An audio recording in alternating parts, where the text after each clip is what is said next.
Bonjour les licornes et les pirates. Aujourd'hui, je vais vous lire Chouquette et les secrets magiques de Yann Walker, Charlotte Ameling, édition France Loisirs et Ozu. Chouquette est une ravissante petite chenille verte, toujours souriante, ses yeux pétillent de malice derrière ses lunettes rondes. Mais du matin au soir et du soir au matin, Chouquette n'a qu'une idée en tête, faire de la magie.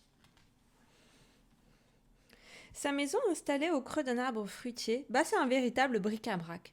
Sur les étagères, on trouve de drôles de choses. Bave de limaces, trèfle à 4 feuilles, rosée du matin, poêle à gratter, et même quelques rayons de lune. Chaque jour, Chouquette allume un grand feu dans la cheminée sous le vieux chaudron. Elle y verse des ingrédients magiques. Elle ajoute du poivre, du sirop de grenadine, sans oublier une louche de moutarde. Puis elle prononce la célèbre formule abracadabric, abracadabroc, chic et choc et patatrac. Mais à part une horrible odeur de poisson pourri, rien ne se passe. Chouquette tousse, crache et peste, mais reste persuadée qu'il y a de la magie en elle. Et loin de se décourager, elle décide de partir en voyage à la recherche des secrets magiques. Au bout de quelques mètres, Chouquette rencontre une abeille qui butine une grosse marguerite. « Bonjour, dit Chouquette. As-tu un secret magique et tu veux le partager avec moi ?»« Bien sûr, je pourrais t'enseigner le secret du miel, répond l'abeille. « À quoi bon, tu sais pas voler. Allez, passe ton chemin et laisse-moi tranquille. » Un peu déçue, Chouquette poursuit sa route. Elle croise alors une luciole en train de changer son ampoule. « Bonjour, dit Chouquette. As-tu un secret magique et tu veux le partager avec moi ?»« En effet, je pourrais t'apprendre le secret de la lumière, répond la luciole. Mais sans électricité, tu n'éclaireras jamais rien. Désolée, petite, retourne d'où tu viens et ne me dérange plus. » Rentrer, c'est hors de question. Au pied d'une fougère, Chouquette tombe nez à nez avec une araignée qui vient juste de finir sa toile. Aïe, elle a pas l'air commode.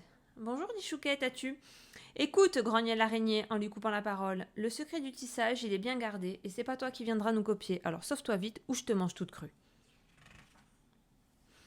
Ouf, Chouquette, elle a eu chaud, hein. Après 1 heure de marche, elle s'assied enfin dans l'herbe pour se reposer. Et là, un charmant ver à soie caresse un magnifique foulard. « Enfin, jolie chenille, pourquoi veux-tu que je partage avec toi le secret de la douceur ?» dit-il avec des manières. « Tu me volerais mes clients. »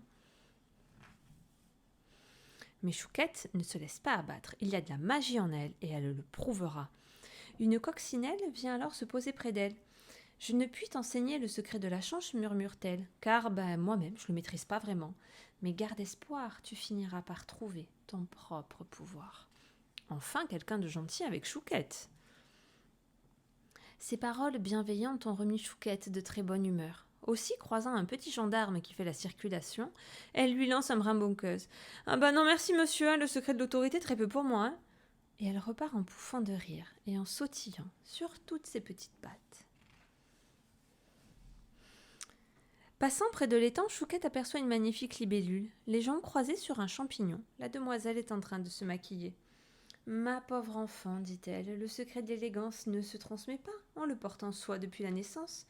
Et visiblement, c'est pas votre cas. »« Non mais quelle prétentieuse celle-là !» s'exclame Chouquette. Soudain, un rythme joyeux attire l'attention vers un buisson. C'est une cigale qui chante à tue-tête. « Je suis navrée petite, mais j'ai vraiment pas le temps de t'enseigner le secret de la musique, car je dois m'entraîner pour le concert de ce soir. »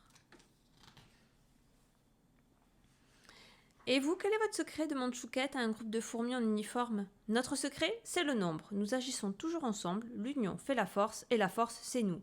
Une pour toutes, et toutes pour une. Et toi, tu n'es rien, car tu es seule. » Oh, alors ça, c'est vraiment pas gentil. Hein. Oh zut, à la fin, voilà des manières, s'énerve Chouquette. Hein. Décidément, cette journée, elle n'est pas très réussie. Et en plus, c'est déjà l'heure de rentrer. Sur le chemin du retour, Chouquette, elle est un peu triste. À la maison, elle s'écroule sur son lit et s'endort aussitôt. Elle fait un curieux rêve. Un rêve magique. Et le lendemain matin, Chouquette se lève pour faire sa toilette. Mais, surprise, dans le miroir, la petite chenille a disparu. À la place, un fabuleux papillon brille de 1000 couleurs. « C'est merveilleux, dit-elle émue. Je savais bien que j'avais de la magie en moi. En tout cas, j'ai appris une chose très importante. Le plus grand des pouvoirs, c'est de toujours croire en soi. Même pour vous, les pirates et les licornes, croyez toujours en vous.